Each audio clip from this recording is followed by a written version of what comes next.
Hai dan juga halo pemirsa, pendengar serta pemirsa. Saya Luis. Saya Mario. Saya Nadine. Dan saya Joshua. Pada kesempatan kali ini dan hari ini kami ingin memperkenalkan podcast pertama kami dengan nama hashtag Time to Act Against Sexual dengan narasumber kami, Bapak Antonius Gindo. Ya, selamat pagi Pak. Halo, Ya, halo juga halo Pak. teman-teman semuanya. Halo pemirsa. Jadi bagaimana kabar Bapak hari ini? Puji Tuhan sehat. Sehat ya Pak, Puji Tuhan masih alhamdulillah. sehat. Puji Tuhan. Tuhannya juga virus Omikronnya belum nyampe ke saya. Jadi ya No. Jangan sampai dong, Pak. sehat. Jangan dong Pak, jangan. Jangan. Agak ngeri nih Pak, kita mau PTT nih. Amit. Ya Pak, wah. Amit. Saya nanti tertekan nih Pak. Udah tertekan sama Nadine kan? Enggak juga Pak, enggak. Waduh, jangan begitu, Pak. Oke Pak, dengan ini Pak ya, dengan nama kita podcast kami Time to Act Against Sexual ya. Dari kabar 13.686 laporan ya dianalisis oleh Komnas Perempuan. Kekerasan dalam ranah privat yang mencakup hubungan dalam keluarga, KDRT juga ya. Dan dalam hubungan pribadi seperti pacaran. Memiliki risiko yang besar dengan jumlah kasus mencapai 71% atau 9.637 kasus. Banyak sekali sih. Jadi, Pak, bagaimana sih pendapat Bapak yang mengenai kasus pelecehan seksual yang terjadi di dunia pendidikan? Terkhusus mengenai seorang pemuka agama yang melecehkan muridnya sampai hari ini marak media sosial, Pak. Sampai di media sosial gitu ya. Wah, media sosial gitu ya, internet kan emang parah gitu ya, Pak ya. Kita juga tahu kasusnya kan karena media sosial juga. Kalau nggak kekat juga. Ya. Oke. Untuk tadi siapa ya? Luis ya. Oke. Iya. Tadi Luis mengatakan datanya cukup akurat juga ya. Ya, luar biasa dari kelompok ini membahas tentang kasus yang sedang viral ya, dan juga ya kita tahu tentang pelecehan seksual ini juga rawan dialami oleh usia-usia remaja terutama, meskipun nggak menutup kemungkinan juga yang usia dewasa pun juga bisa terjadi. Baik, pelecehan seksual menurut pendapat saya secara pribadi itu menjadi sesuatu hal yang ya tentu saja sangat memprihatinkan dan tidak bisa dibenarkan dengan cara apapun. Apalagi dalam konteks dunia pendidikan, di mana seharusnya seorang guru atau seorang pendidik atau apapun itu istilahnya, apalagi pemuka agama, itu yang seharusnya memberikan sebuah perlindungan, kemudian pelayanan, kemudian juga kepada anak didiknya itu sebagai sebuah contoh perilaku, tapi ternyata malah melakukan seperti itu menjadi ya secara tanpa sadar membuat institusi pendidikan di Indonesia itu menjadi hal yang memalukan. Meskipun tidak melakukan secara langsung, tapi kita sebagai guru, ya saya pribadi sebagai guru juga ikut merasakan, maksudnya jadi kena. Ya karena pasti orang akan menjadi skeptis, maksudnya akan menjadi pesimis bahwa ini saya mengaku diri sebagai seorang guru misalnya, nama saya Antonius Gindo, saya sebagai guru. Kemudian orang pasti akan berpikir, nih guru jangan-jangan temennya si itu, kan dia sama-sama guru juga. Ya sangat memungkinkan sekali di zaman sekarang ini gitu loh. Makanya menurut pendapat saya itu menjadi sebuah hal yang ya tentu saja memalukan. Kenapa harus terjadi di ya khusus dunia pendidikan, kenapa harus terjadi, dan secara umumnya kenapa itu masih ada aja pelaku-pelaku atau orang-orang yang melakukan tindak pelecehan seksual. Jadi menurut saya ini menjadi sesuatu yang ya tidak bisa dibenarkan dalam konteks apapun ya, secara moral, secara aturan norma adat pun itu tidak bisa dibenarkan tindakan-tindakan seperti itu. Itu pendapat saya. Wah, jadi emang kalau udah ya Pak ya, kalau udah bergabung gitu gak boleh gitu lagi ya Pak. Banyak banget. Oke. Ya sama aja ya dengan kayak misalnya dalam konteks Mm-mm. uh, kalian sebagai peserta didik atau pelajar gitu kan. Iya. Jika ada satu teman yang menyontek, ya anggaplah gampangnya ilustrasinya, satu teman menyontek, apakah menjamin bahwa guru-guru tidak akan berpikiran ini anak-anak murid semuanya menyontek? Kan enggak. Pasti semua guru akan berpikiran pasti ada aja. Dan persepsi itu akan selalu muncul. Karena apa? Misalnya di kelas 11 IPS 4, ya ambil contoh ya. Karena kamu kan 11 IPS 4 ya. Di 11 IPS 4 ada 2 orang atau 3 orang yang ketahuan mencontek. Kemudian begitu ada satu guru masuk, lalu berita tersebut viral. 11 IPS 4 ada yang ketahuan nyontek, lalu mendapat nilai 0, lalu mendapat sanksi. Apakah guru yang masuk ke kelas tersebut tidak akan berpikiran bahwa ini yang nyontek siapa nih? Selain 3 orang nih, pasti ada nih. Nah, seperti itu penggambarannya. Ya pasti kita juga akan merasakan juga meskipun kita tidak terlibat langsung atau mungkin kita berbeda jauh, pasti akan, apalagi sudah mendengar cerita-cerita yang viral seperti itu. Nah, itu sebagai tambahannya. Bener. Oke, terima kasih. Dunia tidak benar baik-baik saja. Ya, benar sekali. Ya, kira-kira seperti itu. Ya. Nah, setelah tadi ada pertanyaan dari Luis nih Pak. Sekarang nih saya nih yang mau nanya. Kita sering mendengar nih Pak bahwa pakaian yang terbuka atau pakaian yang seksi atau berbentuk lekuk tubuh sering menjadi suatu pemicu terjadinya tindak pelecehan dan kekerasan seksual di dalam masyarakat kita. Nah, kalau kita mengacu ke dalam kasus yang lagi hangat-hangatnya nih ya Pak, kita bisa melihat bahwa sekolah tempat terjadinya hal tersebut itu berbasis agama. Dan kalau kita lihat lagi, para anggotanya, para siswinya, itu sudah pasti menggunakan pakaian yang sesuai dengan peraturan agamanya, yaitu sangat tertutup pakaiannya. Lalu, menurut Bapak, apakah gaya pakaian ini tidak menjadi salah satu faktor terjadinya pelecehan seksual? Kalau misalkan tidak, berarti faktor apa saja yang bisa menyebabkan hal itu terjadi? Monggo Pak dijawab. Oke. Orang berpikir bahwa, ya memang benar, orang berpikir bahwa kalau ada tindakan pelecehan seksual itu terjadi karena pakaian. Sebetulnya itu pendapat yang menurut saya tidak sepenuhnya tepat ya. Orang dengan pakaian tertutup saja, kalau misalnya si pelakunya ini memang sudah punya pemikiran yang wow-nya di sini adalah wow-nya itu untuk melakukan tindakan pelecehan, ya pasti itu akan tetap terjadi pelecehan tersebut. Sekarang begini, pakaian bukan menjadi salah satu penentu faktor, kayak tadi saya katakan. Kenapa? Karena kalau orang tersebut sudah punya pemikiran kotor, ya anggaplah kita bicara agak sedikit terbuka ya. Terbuka maksudnya mungkin agak sedikit belak-belakan di sini. Misalnya orang tersebut kecanduan film porno, pastikan dong ada pengaruhnya lah. Apalagi di sini saya melihat ya mungkin ada Nadine perempuan, tapi sorry ya Din ya, bukan bermaksud melecehkan. Tapi biasanya para orang-orang yang suka nonton film porno itu kan kebanyakan adalah para pria. Dan yang memang pelaku pelecehan seksual mayoritasnya pun juga adalah para pria. Kemudian para pria ini kenapa mereka bisa melakukan atau mereka melakukan itu? Pasti ada faktor pemicunya. Menurut saya, faktor pemicunya adalah dari pola pikir. Kenapa pola pikirnya? Pola pikirnya pasti karena ada mereka sudah sering melihat atau menonton yang ada hubungannya dengan pornografi. Itu sudah pasti.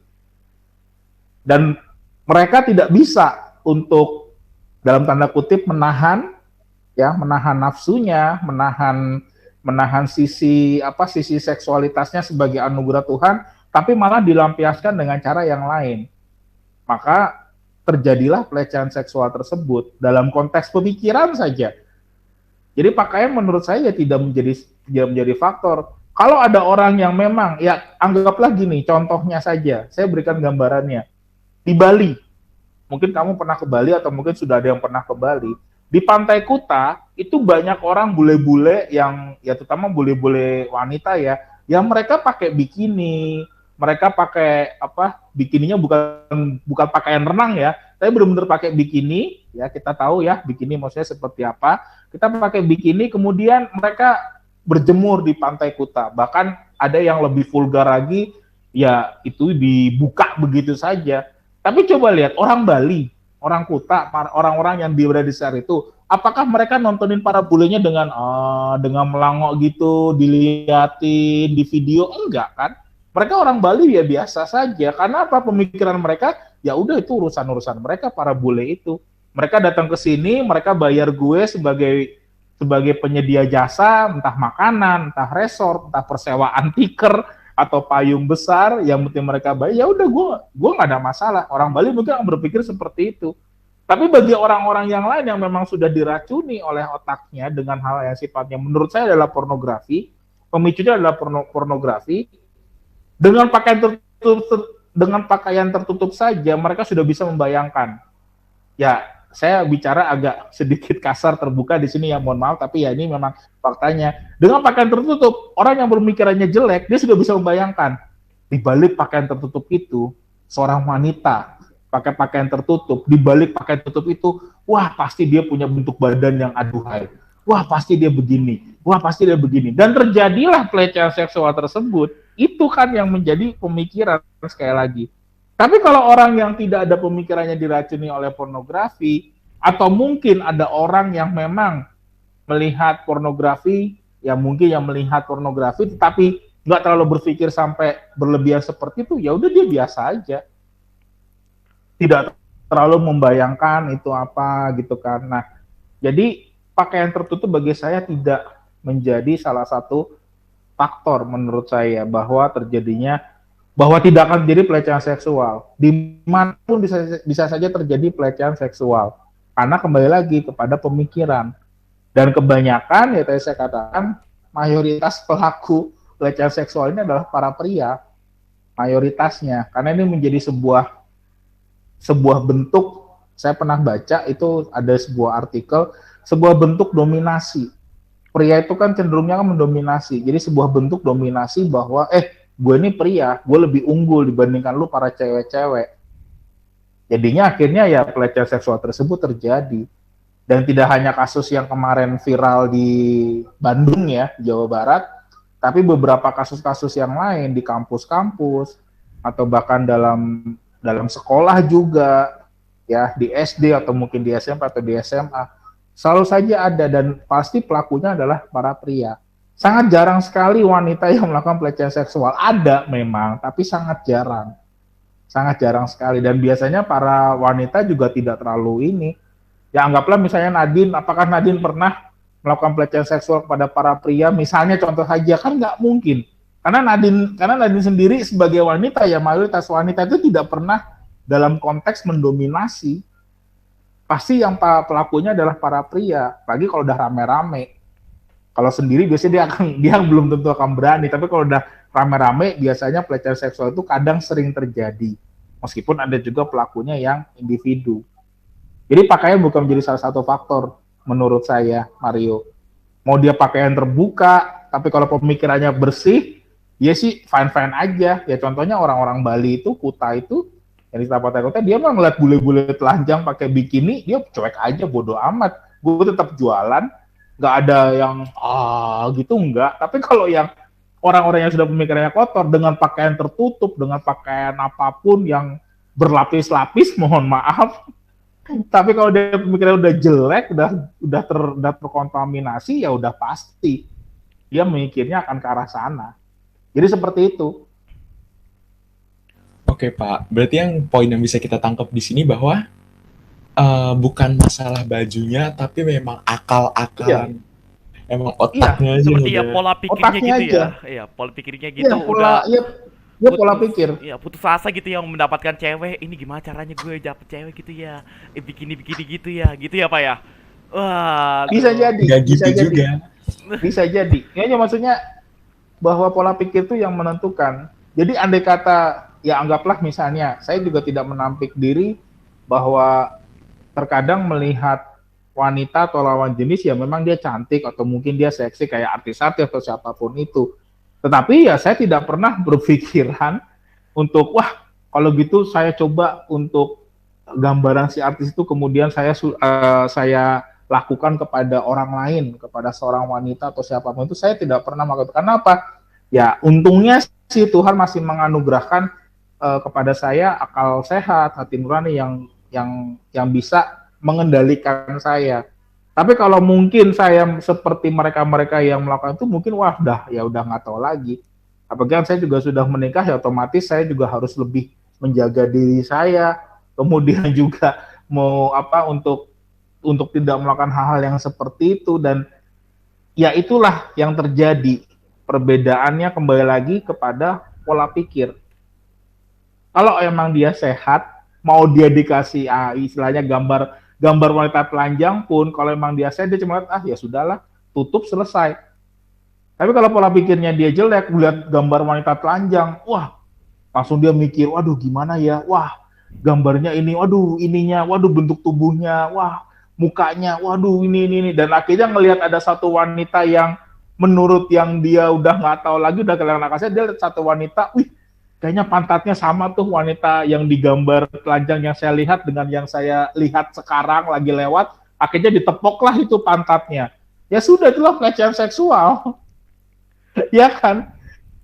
Dan terjadilah kasus itu dalam konteks kita bicara secara ilustrasi ya. Tapi yang terjadi di Bandung kan lebih parah. Bukan cuma sekedar melihat, wih ada wanita lewat anak didik saya, lalu saya tepok pantatnya, enggak. Itu sudah sampai terjadi istilahnya jadi pelecehan seksualnya, udah sampai menghasilkan anak, ya kan? Udah sampai, wah udah lebih parah kasusnya. Begitu tambahannya kalau dari saya.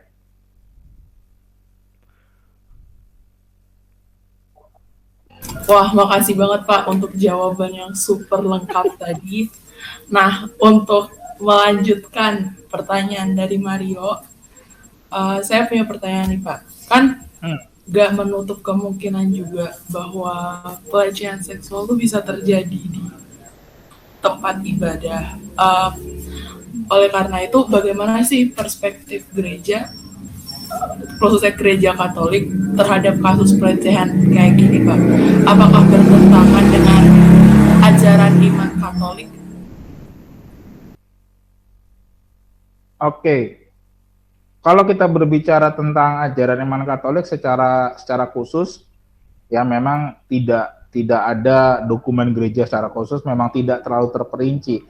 Tapi gampangnya saja, daripada kita harus berbicara dengan bahasa-bahasa teologi atau dokumen-dokumen gereja yang jelimet itu cukup banyak, saya gampangnya saja meringkas dengan satu pernyataan ini. Kita lihat dalam 10 perintah Allah. 10 perintah Allah itu kalau kamu masih ingat, dari 10 perintah Allah itu ada satu perintah kalau tidak salah itu di nomor 6. Jangan berzina. Udah, titik. 10 perintah Allah, semua gereja Kristiani, baik Katolik, Protestan, Ortodoks, kemudian Anglikan, apapun itu pasti akan, yang namanya gereja Kristen ya, pasti mengakui 10 perintah Allah tersebut. Ya kalau di agama lain kan pasti berbeda, mereka tidak mengakui. Tapi kalau kita lihat dalam agama Yahudi saja, Kristen, kemudian dalam Kristen Katolik ataupun yang lain-lain aliran tersebut, pasti mengakui 10 perintah Allah tersebut. Dan salah satu perintahnya adalah jangan berzina. Itu sudah itu sudah jelas menggambarkan bagaimana kedudukan 10 perintah Allah ini mau menaungi semua apa yang dilakukan dalam ajaran-ajaran Kristen yang lain. Ya kalau kita berbicara jangan berzina, ya pasti otomatis kita sudah bisa tahu bahwa berzina, pelecehan seksual itu termasuk dalam bentuk, salah satunya adalah dalam bentuk perzinahan tersebut. Jadi daripada kita harus melihat kepada aturan-aturan gereja Katolik atau dokumen-dokumen gereja yang memang ya saya yakin pasti cukup banyak, tapi kita bisa melihat saja dalam 10 perintah Allah jangan berzina itu sudah cukup jelas. Perzinahan itu dalam bentuk apa saja ya kita bisa kaitkan dengan salah satunya pelecehan seksual ini. Itu sebagai satu bentuk perzinahan, baik secara mata, pikiran, apalagi dalam bentuk tindakan. Itu sudah jelas. Tuhan Allah sudah mengatakan jangan berzina. Ya berzina sudah dilarang, apalagi dikaitkan dengan pelecehan seksual. Jadi menurut saya pasti gereja Katolik juga sudah paham, dan kita sebagai umatnya juga pasti sudah diajarkan jangan berzina itu termasuk juga artinya atau maknanya adalah pelecehan seksual ini. Nah, kalau dalam perkembangan di gereja Katolik tentu saja pelecehan seksual menjadi satu permasalahan sensitif ya. Ini mungkin kamu juga pernah baca, kalau saya bisa jelaskan secara singkatnya dalam forum ini atau dalam podcast ini, bahwa pelecehan seksual dalam gereja Katolik itu sudah bukan sesuatu yang tabu. Maksudnya apa? Ada pelakunya. Dalam lingkup gereja itu sudah ada. Apakah pelakunya diproses? Ya, ada proses dalam intern gereja Katolik. Itu baik di dunia maupun di Indonesia. Makanya Paus Fransiskus, kalau saya pernah baca itu di tahun, kalau tidak salah di tahun ini 2021 ini, bahwa Paus Fransiskus itu juga sudah memberikan sebuah catatan. Di sini saya baca ada catatan pastoral dari Paus Fransiskus yang namanya Vos Estis Lux Mundi, kamu adalah terang dunia, di mana Paus mewajibkan setiap keuskupan di dunia untuk mendirikan satu atau lebih sistem yang terbuka, stabil, dan mudah diakses untuk penyerahan laporan tentang pelecehan seksual. Jadi Paus Fransiskus sendiri itu sudah memberikan sebuah catatan atau sebuah instruksi di mana semua keuskupan di seluruh dunia itu menangani atau bahkan mendirikan atau bahkan membentuk sebuah sistem, sebuah cara di mana pelecehan seksual itu jangan sampai terjadi di dalam gereja Katolik. Jadi kira-kira seperti itu. Tetapi yang namanya pelanggaran saya yakin pasti ada. Kita tidak bisa menutup diri hal itu. Jadi kalau di kasus yang kamu ceritakan di awal tadi bahwa itu yang kaitannya dengan boarding school, asrama yang ada hubungannya dengan agama Islam, ya. Saya yakin di agama Katolik pun atau di agama yang lain pelecehan seksual itu juga ada. Hanya saja mungkin tidak terekspos, tapi ada.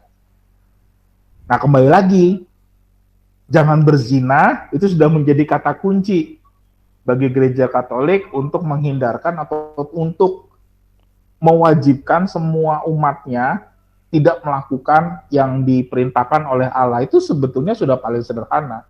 Tapi yang namanya manusia kan ya, pasti kan berdosa. Manusia tidak sempurna 100%. Pasti ada hal-hal yang membuat dia menjadi tidak sempurna sebagai manusia. Salah satunya apa? Ya dosa tersebut. Nah, kira-kira seperti itu. Oke Pak, terima kasih untuk jawabannya yang benar-benar udah jelas banget. Sekarang Yosua bisa bertanya.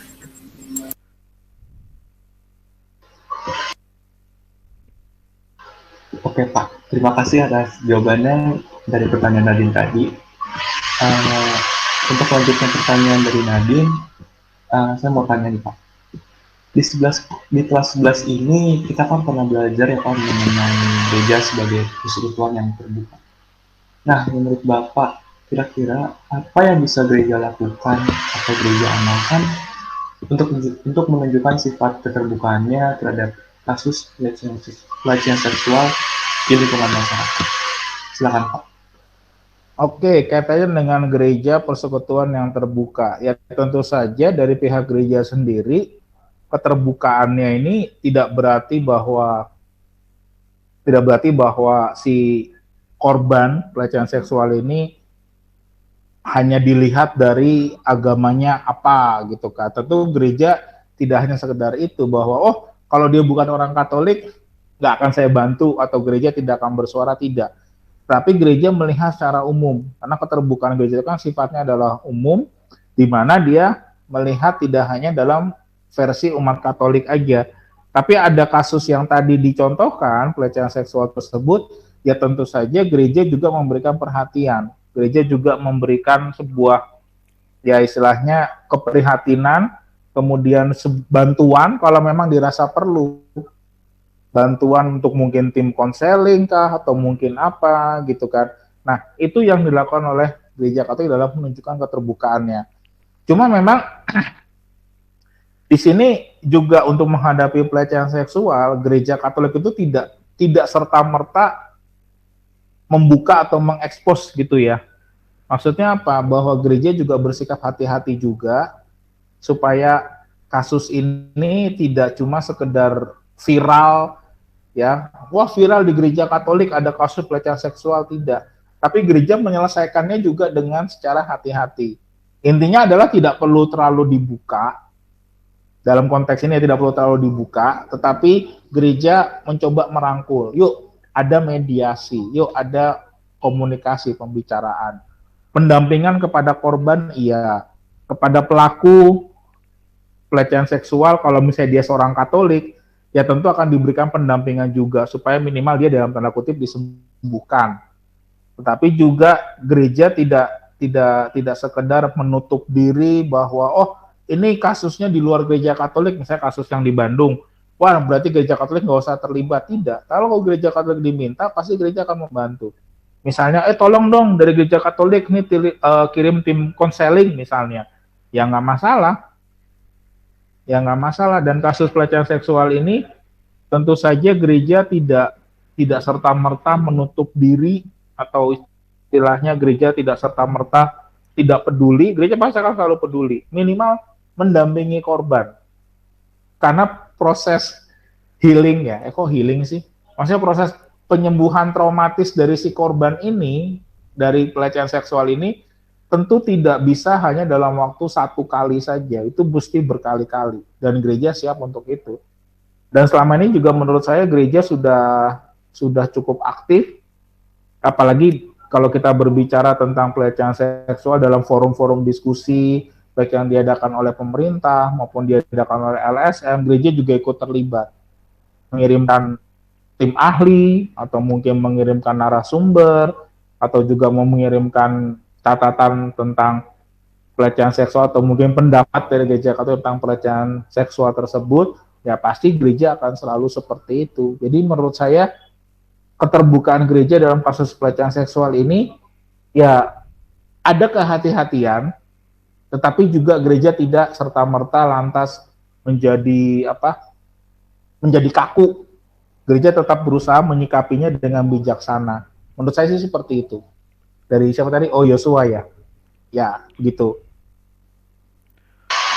Oke Pak, jadi poin yang bisa kita ambil itu pasti gereja akan turun tangan ya Pak untuk Betul. mendampingi korban korban pelecehan ini. Thank you Pak. Oke. Nah, sekarang nih Pak, kan tadi kan kita udah dengar kalau misalkan bagaimana tindakan gereja, bagaimana peran gereja yang akan diambil kalau misalkan ada kasus-kasus seperti pelecehan seksual. Nah, kalau sekarang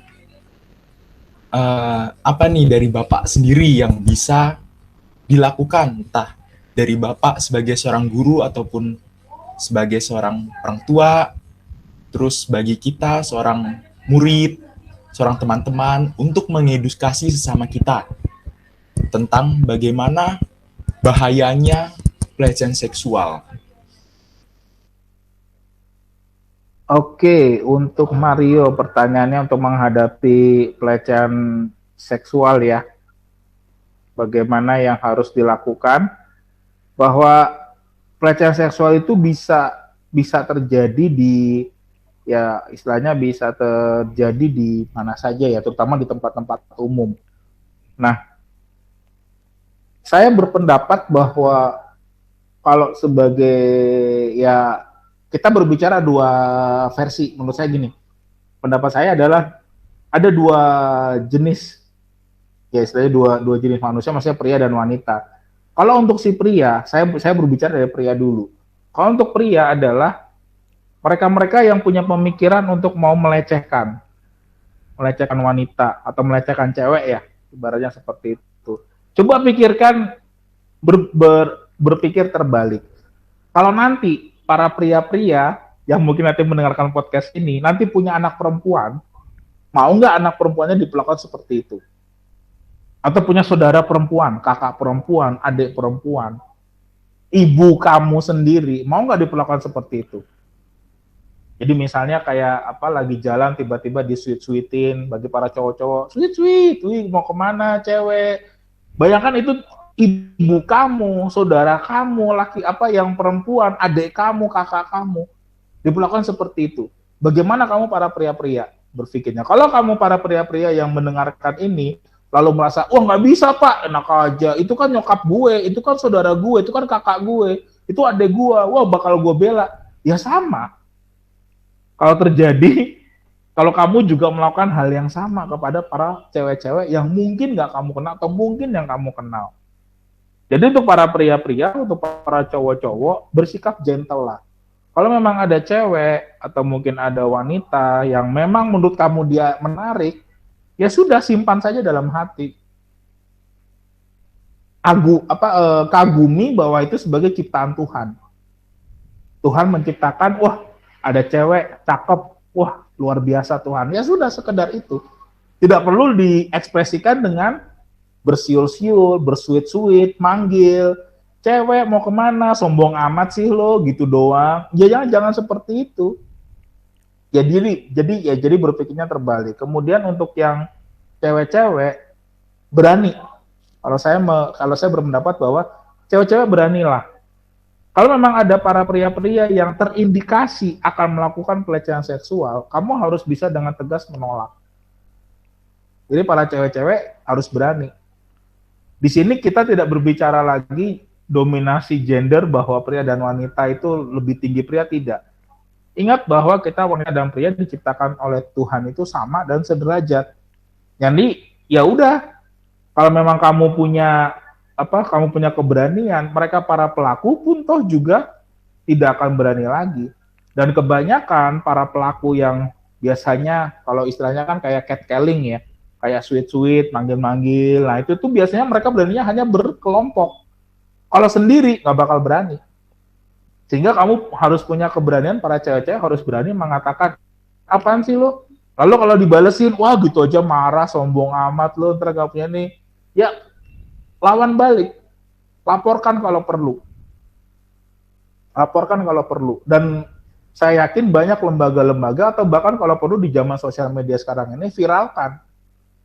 Biar mereka para pelaku itu menjadi malu, ya, biar mereka para pelaku itu menjadi malu, viralkan, seperti yang dialami oleh para cewek-cewek ya, di kampus tertentu ya, ada beberapa kampus yang terindikasi dosennya atau ada yang oknum dosennya melakukan pelecehan seksual, para cewek-cewek ini mereka berani. Sekarang udah banyak kok lembaga-lembaga LSM atau bahkan banyak komunitas-komunitas publik yang menaungi korban-korban atau mereka-mereka para wanita yang mengalami pelecehan seksual. Jadi laporkan aja. Ada banyak nomor kontaknya. Jadi menurut saya adalah berani. Pakaian kamu yang mungkin kamu pengen, gue pengen pakai pakaian seksi, jalan ke mall. Ya itu sebagai bentuk ekspresi ya silahkan saja. Saya tidak melarang. Cuma kembali lagi, di sini para pria juga harus bisa menahan diri untuk tidak melakukan seperti itu. Dan saya berpendapat bahwa yang namanya para pria ini ya pendidikannya bukan cuma sekedar teori dalam menghormati wanita, menghormati ibu. Ya bayangkan para pria itu adalah calon ibu dari para wanita itu adalah calon ibu dari anak-anak kamu. Ya kalau kamu punya anak perempuan, gimana rasanya anak perempuan kamu dilecehkan? Pastikan kamu sebagai bapak nggak mau dong, nggak rela dong. Dan nanti pun kalau seandainya nih, saya nanti punya anak, saya punya anak cowok misalnya, Tuhan memberikan kepada saya anak cowok. Kalau saya seandainya nanti punya anak cowok, saya tidak akan mendidik anak cowok saya dengan, ya saya didikan normal, yang biasanya bahwa sebagai cowok harus berani, harus kuat, harus tangguh. Tapi juga saya akan selipkan satu nilai lagi, yaitu apa? Tolong hargai wanita. Tolong hargai perempuan. Saya akan katakan itu kepada anak saya, nanti kalau misalnya anak saya nanti cowok, diberikan nama Tuhan, saya akan tambahkan bahwa pendidikannya adalah, tolong kamu hargai wanita. Jangan melakukan pelecehan seksual. Kalau ada wanita yang memang menurut kamu adalah menarik, wanita tersebut, jangan kamu tepok pantatnya, atau jangan kamu siul-siul, atau mungkin jangan kamu raba-raba, enggak. saya akan berikan itu. Saya sudah komitmen kepada diri saya dan juga kepada istri saya bahwa saya akan berikan itu. Jadi biar menghormati. Jadi tidak lagi mendominasi bahwa karena gue sebagai cowok, sebagai pria, maka gue bisa berbuat semaunya. Termasuk ada wanita, kemudian karena gue lebih tinggi derajat gue sebagai cowok, maka wanitanya gue pegang, gue peluk dari belakang, lalu kemudian pipinya gue elus-elus, wah kamu ini ya, lalu sosokan peluk-pelukan, itu yang terjadi kan biasanya seperti itu. Padahal kan wanita, makanya saya katakan wanita harus berani menolak. Kalau misalnya memang ada cowok atau pria yang seolah-olah pengen meluk kamu dari belakang, ya kamu lawan. Jangan lantas berontak, lawan. Kalau kamu punya ilmu bela diri, para wanita lebih bagus, hadapi. Tendang, pukul, atau mungkin pakai beli alat pepper spray, atau mungkin alat sengat listrik, Taser ya nggak itu ya, apa-apa. Pak? Iya, taser langsung di itu. Iya, Langsung dilawan itu aja benar. gitu. Iya, langsung dilawan aja. Ada yang sosokan megang tangan kamu, misalnya kamu lagi jalan, tiba-tiba ada yang megang, lalu sosokan narik, meluk, gitu kan, untuk para wanita. Ya lawan aja, apaan sih lu? Kalau perlu laporkan, maka di sini wanita juga harus berani. Karena kebanyakan para pria melakukan seperti itu, ya karena mereka merasa mendominasi. Ada cewek nih, ya meskipun kenal ya, kita apalagi dengan orang yang nggak dikenal. Dengan orang yang kenal, untuk teman-teman satu kelas saja, terkadang mungkin ada, saya tidak menuduh, mungkin ada cowok-cowok yang berpikiran seperti terlalu akrab dengan para cewek, sehingga akhirnya begitu ada cewek lewat, sini, dirangkul, itu lawan aja, apaan sih? Gitu loh, apaan sih lu iniin, ya kalau perlu lawan, marah. Karena apa? Itu sebagai sebuah bentuk penghargaan atau sebagai sebuah bentuk penghargaan kepada diri bahwa yang punya badan ini adalah gue, untuk para cewek-cewek. Jadi gue biar nggak sembarangan bisa disentuh gitu loh. Kalau sekedar salaman, tos, ya iya silakan aja. Kecuali kalau memang sudah akrab ya, misalnya karena sudah sahabatan dengan para cowok-cowok, ya silakan kalau mau pelukan. Karena saya juga tidak menampik adanya sebuah relasi yang sangat baik, misalnya antara cowok dengan cewek ketemu, kemudian pelukan, karena mereka sahabat, atau mereka sudah teman lama, gimana kabar lo? Ya, pelukan, itu sih nggak masalah. Itu bukan sebagai sebuah bentuk pelecehan seksual. Tapi kalau orang yang nggak tahu siapa-siapa ngajakin pelukan, kemudian diremot-remot atau gimana, ya itu udah pelecehan seksual, ya laporkan aja. Udah kayak predator ya, Pak ya? Jadi para cewek berani, iya. Jadi kalau untuk saran saya sih, cewek-cewek berani aja. Dan untuk para cowok, tolong deh, hargain. Kalau anak kamu nanti perempuan diperlakukan seperti itu, bagaimana perasaan kamu? Itu sih sebagai penutupnya. Sorry ya kepanjangan. Wah, udah kesel sih itu, Nggak Pak. Kalau apa-apa, Pak. misalnya kau punya anak saya ya, Pak. Wah, udah sih saya datangin itu sih, Pak. Langsung calling gitu. Ya gampangnya saudara kamu aja deh, adik kamu, kalau adik kamu cewek diperlakukan seperti itu. Ya pasti kamu juga akan marah kan? Nah sama, kamu juga sebaiknya jangan memperlakukan cewek-cewek kalau kamu tidak ingin diperlakukan seperti itu. Ya logika ini aja, empatinya aja. Betul. Berarti yang bisa kita ambil di sini gitu kayak selain dari bagaimana cara kita melindungi diri kita sendiri, tapi kita juga harus tahu gimana cara diri kita menyikapi sesama kita gitu ya, Pak. Betul. Itu poinnya sih menurut saya di situ. Jadi kita tidak hanya sekedar bicara teori, teori mah kalau mau cari teori di Google banyak. Bagaimana menghindari pelecehan seksual, bagaimana caranya segala macam, tetapi paling tidak ya itu tadi, berani untuk para cewek dan untuk para cowok-cowok, tolonglah. Gak usahlah bersikap seperti itu kepada para cewek-cewek. Entah itu dalam bentuk candaan, alah Pak, kan gue cuma bercanda loh. Emang lu mau anak lu, adik lu dibercandain kayak gitu? Kan logikanya aja gitu kan. Logika sehatnya aja lah. Emang lu mau anak cewek lu dibercandain kayak gitu? Dipegang-pegang, dibercandain, dipegang-pegang, pantatnya misalnya ya. Emang lu mau adik lu digituin? Kan nggak mau. Siapa yang rela adik gue yang gue sayang-sayang kok tiba-tiba dipegang dipegang pantatnya sama cowok nggak dikenal. Bagian-bagian tubuh tertentu dipegang-pegang. Nah itu kan seperti itu, dan pasti kan kalau udah berpikirnya udah sehat, maka dia sebagai cowok dia akan berpikir, gue juga nggak bakal mau melakukan. Jadi ada hukum sebab akibatnya ya, kayak tahu mungkin kasarnya kayak hukum karma gitu loh. Bisa terjadi ya, meskipun kita nggak terlalu percaya seperti itu, tapi terkadang kan itu bisa aja berbalik. Amit-amitnya semoga kita nggak mengalami itu. Oke nih Pak, makasih banyak penjabaran yang panjang kali lebar kali tinggi tapi sangat menampar nih.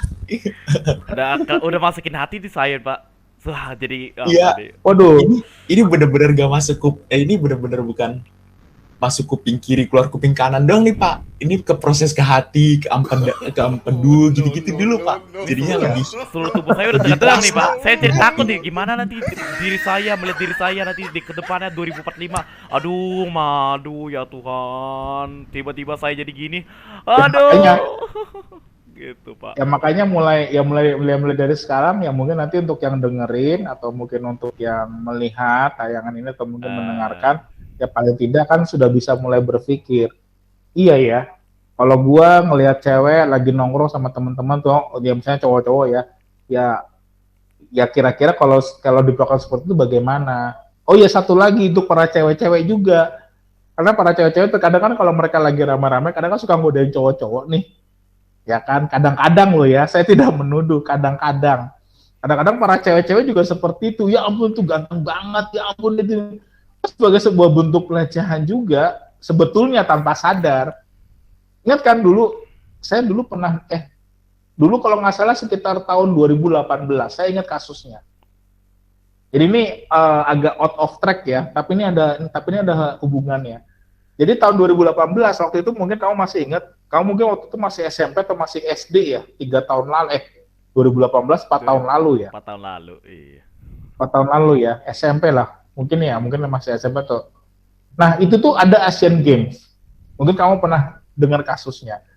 Salah satu atlet bulu tangkis kita, kalau tidak salah namanya, dia berhasil memenangkan satu pertandingan bulu tangkis. Kemudian meluapkan ekspresinya karena dia menang gitu kan, dia buka kaos. Ya namanya atlet kan badannya bagus ya, atlet badminton, atlet sepak bola kan badannya bagus ya. Nggak mungkin atlet badminton badannya seperti badannya overweight gitu, kayaknya sih nggak mungkin ya. Paling nggak badannya kan bagus karena dia latihan fisik. Membukalah dia kaosnya, dibuka. Kemudian dia berteriak menang, wah pokoknya menang gitu kan. Nah terus fotonya itu viral, dan fotonya itu dijadikan sebagai headline news di beberapa media cetak, elektronik, pokoknya viral lah fotonya dia pada saat buka kaos itu.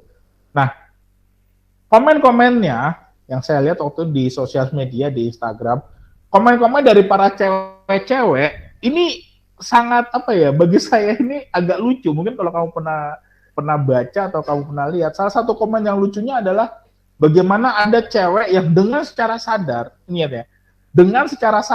dia mengetik di kolom Instagram, karena pakai sosial media Instagram. Dia dengan secara sadar mengatakan, menulis di komen tersebut, wah, melihat badan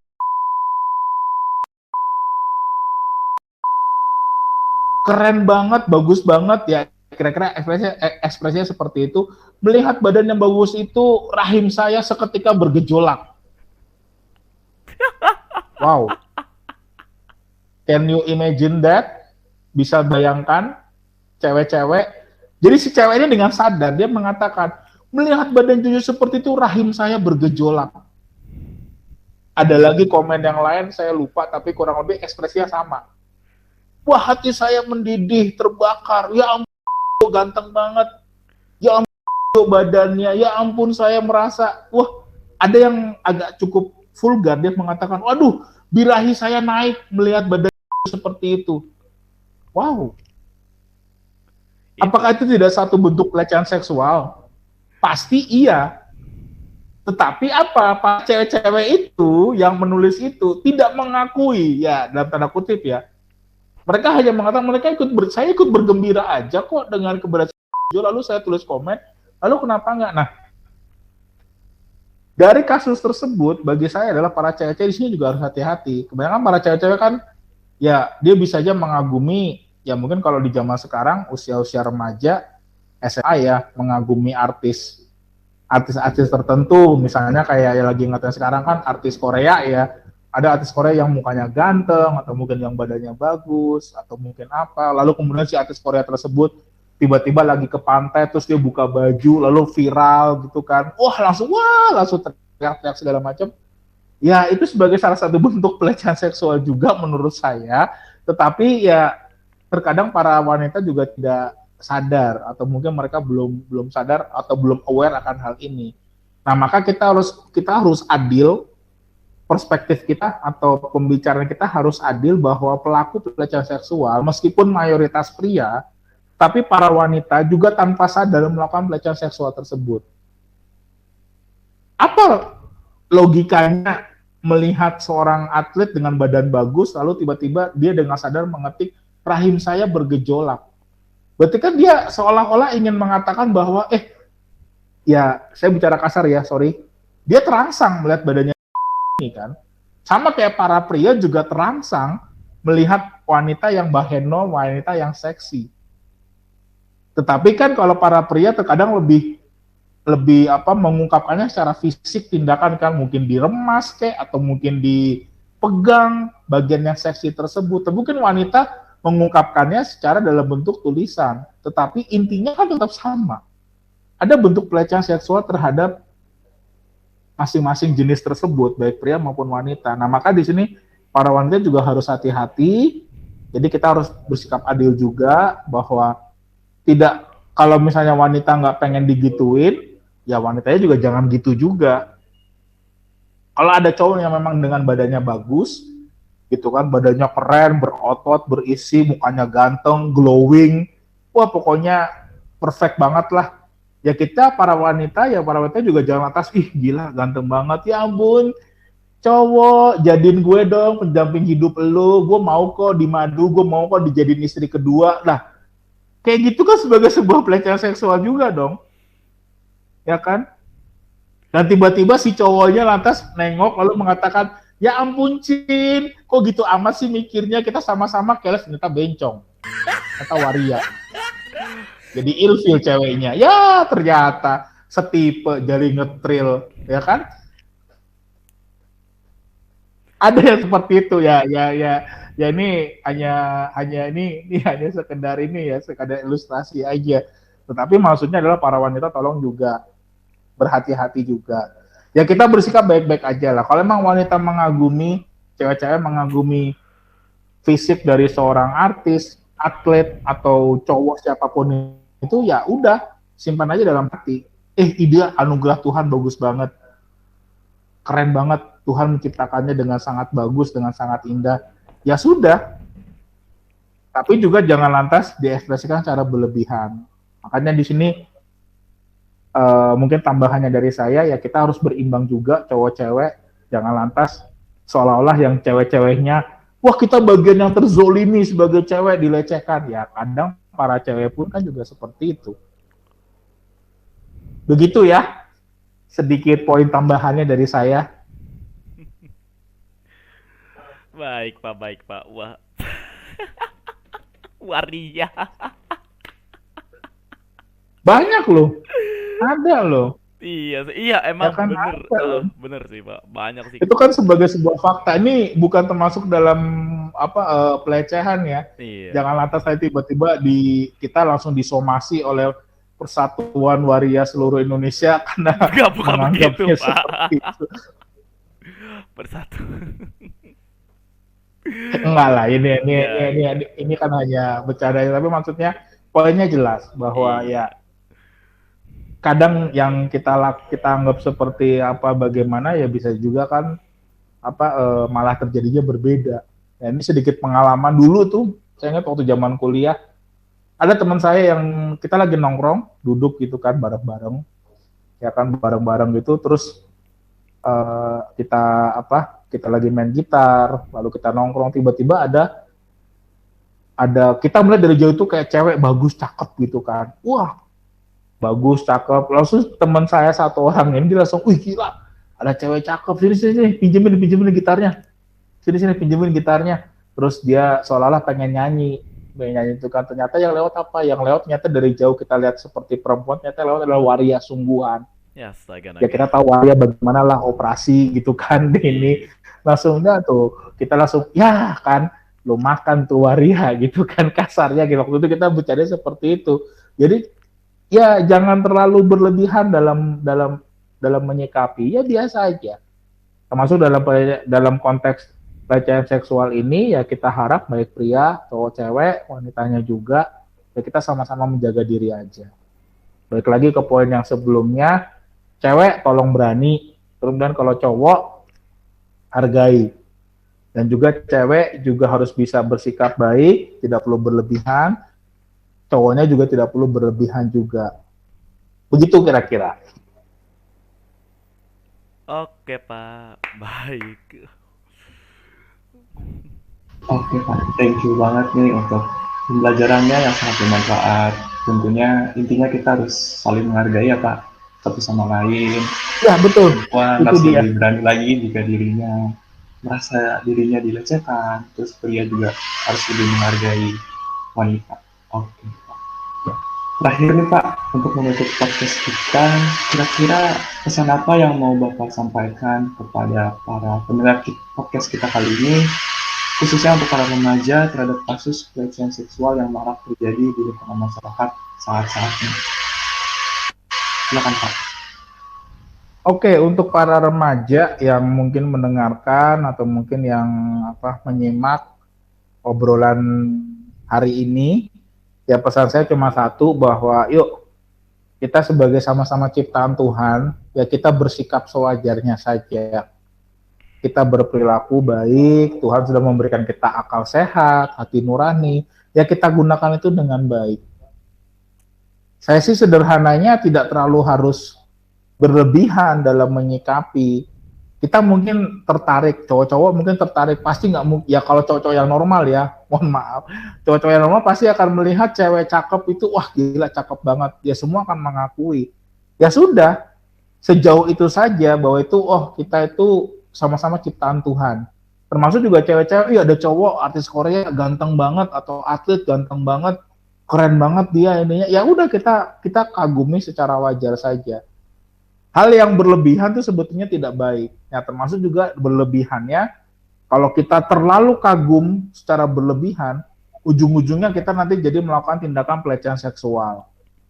Kalau kita terlalu kagum juga, terlalu berlebihan juga menyikapi nafsu kita, kalau kita bicara secara lebih belak-belakan ya, kita tidak bisa kita kendalikan dengan baik, ujung-ujungnya juga akhirnya akan merugikan juga, terjadilah tindakan pelecehan seksual. Jadi menurut saya, untuk para remaja di luar sana, ya mari kita sama-sama menyikapi secara wajar, baik-baik aja, nggak usah terlalu berlebihan. Segala hal yang berlebihan itu tidak baik. Ya, gampangnya kan seperti itu. Contoh, makan sayur, sehat. Coba kamu tiap hari makan sayur, seminggu aja kamu makan sayur terus. Apa yang terjadi? Ya, tidak ada protein daging, nggak ada makanan lain, nggak ada karbohidrat, kita akan lemes. Ya, sama seperti itu. Ya kan? Kita berlebihan dalam minum air misalnya. Minum air disarankan 8 gelas per hari. Kalau kita berlebihan, wah pokoknya kita minum air terus, kita nggak usah makan, kita minum aja. Tubuh pasti akan lemes. Kenapa? Nggak ada tenaga. Air memang kita butuhkan dalam diri kita. Tetapi kalau kita berlebihan mengonsumsi air, meskipun itu air putih, ya, itu tentu saja kan tidak akan baik bagi kesehatan. Malah yang terjadi malah akan menjadi over, lalu kita menjadi lemes, kita menjadi tidak ada tenaga. Ya apa bisa manusia hanya hidup dari air aja terus, tapi dia nggak makan nasi. Ya sama. Termasuk dalam menyikapi bagaimana diri kita, ya kita sikapi secara wajar aja, tidak perlu berlebihan. Jadi itu mungkin pesan saya untuk para remaja di yang mendengarkan siaran ini, atau mungkin yang mungkin nanti menyimak, ya paling tidak kita sikapi secara wajar lah. Tidak perlu terlalu berlebihan. Karena yang berlebihan itu tidak baik. malah nanti berujungnya risiko seperti pelecehan seksual yang mungkin kita pada saat melakukan ya, wah kita seneng, tapi implikasinya ya mungkin nanti kita bisa diperkarakan, mungkin kita bisa viral, malah nanti mungkin kita bisa kesulitan mendapat pekerjaan karena apa? Oh ini toh pelaku pelecehan seksual yang sedang viral itu, ya nama baik kita kan jadi akan tercoreng, susah loh. Maka lebih baik kita hidup sewajarnya saja, baik yang pria, cowok, yang cewek, yang wanita, sewajarnya aja, gak usah terlalu berlebihan. Begitu. Ya, terima kasih jawabannya ya Pak. Memang.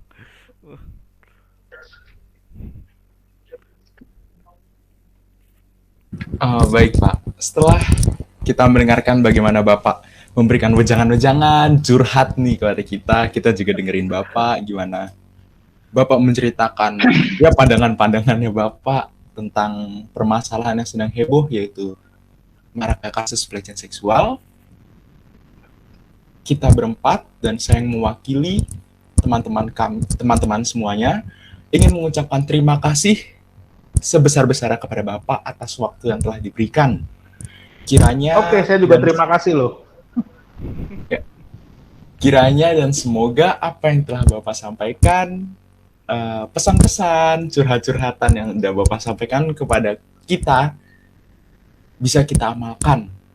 Ya, gampangannya kita bisa mengubah pola pikir kita dulu nih tentang bagaimana kita harus menyikapi sesama kita sebagai makhluk ciptaan Allah. Sekali lagi, saya mengucapkan terima kasih sebesar-besarnya kepada Bapak atas waktu yang telah diberikan. Terima kasih juga kepada teman-teman. Ya. Luar biasa. Enggak apa-apa Pak. Ini mah hanya kita doang kok Pak. Santai aja. Terima kasih juga untuk teman-teman yang setia untuk melihat bincang-bincang dan mendengarkan pesan-pesan curhat-curhatan kami. Terima kasih atas waktunya. Sampai berjumpa di lain waktu. Bye-bye.